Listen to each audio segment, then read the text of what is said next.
Good morning. So, my challenge is to write a 500-word fictional story. I was given the parameters of historical fiction. I need to have the action of frolicking, as well as I need to have the item of music wire. Those are my parameters. So, here's what I got. Title: String Instruments. The one sentence intro to the story. As an instrument of war in the most brutal orchestra, a young man reflects upon a time of frolicking and mirth. Here it goes.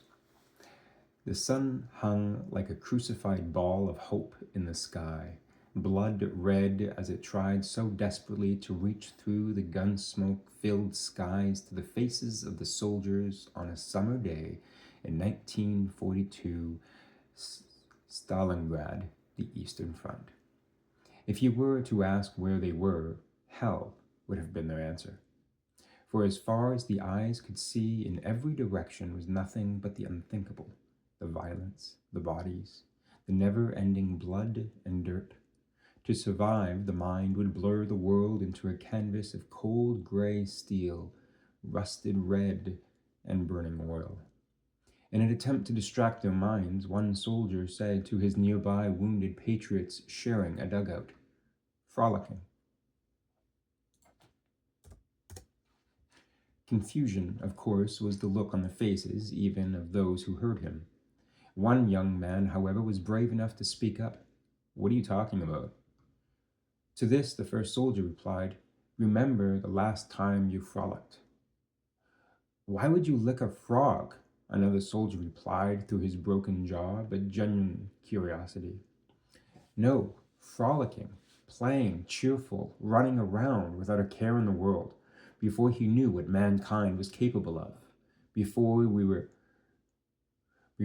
sent to hell. Tell me about a time you were frolicking."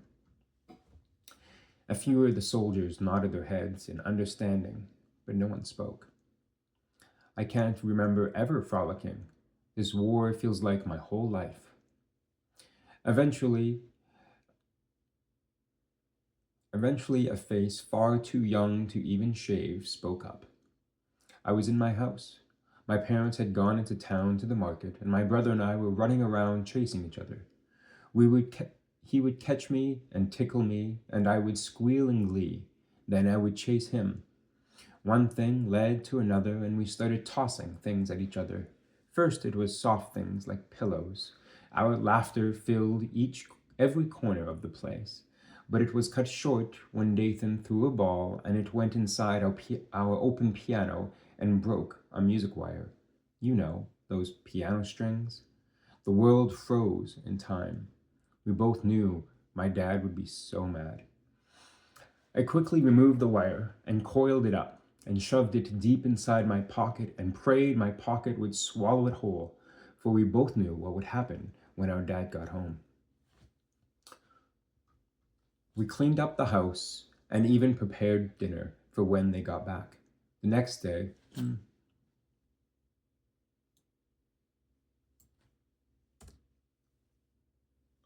too early to read from a computer screen.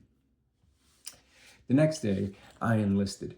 My brother wrote me a letter, though, and told me that Dad still found out and gave him the beating of his life. He said he would have strangled him with the music wire if he ever found it. Just then, a stray bullet passed through the man's head. Passed through the young man's head.